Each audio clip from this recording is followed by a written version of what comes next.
Alors, bonjour, moi je m'appelle Samir, j'ai 27 ans, je suis président du groupe Coexister sur Marseille. Coexister, c'est un mouvement national, c'est le mouvement interreligieux des jeunes. On est présent dans 25 villes dans toute la France et ça existe depuis 6 ans. Ça s'est créé à la suite de tensions entre différentes communautés. Aujourd'hui, en 6 ans, ça s'est beaucoup développé avec un groupe en Belgique, deux groupes qui se créent en Angleterre, un groupe bientôt en Tunisie. Et on travaille principalement autour de trois actions. On travaille pour le vivre ensemble et du coup ça se décline avec des actions de dialogue. On mange ensemble la plupart du temps, on organise des repas interreligieux, des visites de lieux de culte. Il y a des jeunes qui sont jamais rentrés dans une mosquée ou dans une synagogue ou même une église et on essaye de favoriser la rencontre justement. On invite les gens chez soi, on partage un moment, on crée des liens d'amitié. Une fois qu'on a appris à se connaître, on organise des actions solidarité en partenariat avec d'autres ONG. Ça peut être le CCFD, un don du sang, ça peut être avec la Banque Alimentaire ou une Shorba pour tous à Paris. Et une fois qu'on a appris à se connaître, qu'on a agi ensemble, on intervient à ce moment-là dans les écoles pour partager cette expérience de vie commune qu'on a.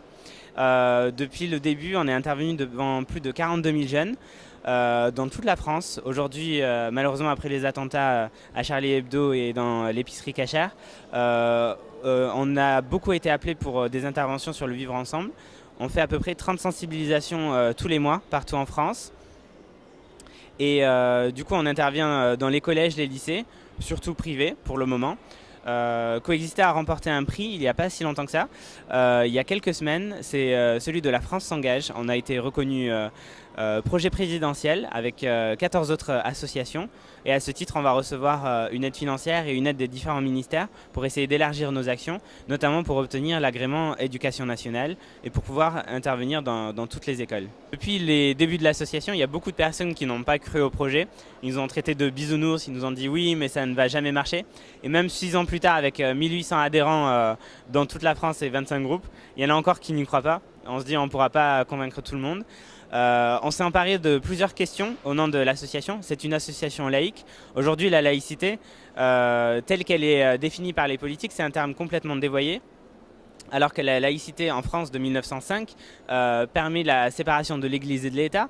Le religieux n'interfère pas dans la politique et la politique n'interfère pas dans le religieux. Et la troisième chose essentielle, c'est la liberté de conscience. C'est la liberté de croire et de ne pas croire.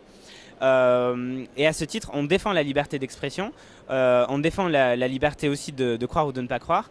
On se place sur la définition qui a été donnée à la laïcité en 1905. L'association a différentes actions.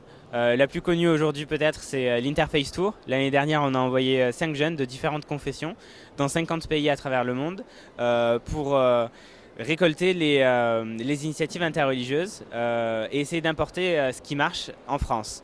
Moi j'ai la chance de partir avec une prochaine équipe, Léa qui est juive, Ariane qui est athée et Lucie qui est chrétienne. On va partir dans quelques semaines dans 33 pays et c'est pour recenser les initiatives interreligieuses, en faire des vidéos, des reportages, pour en faire un web documentaire et essayer d'importer les modèles qui fonctionnent ici en France à notre retour.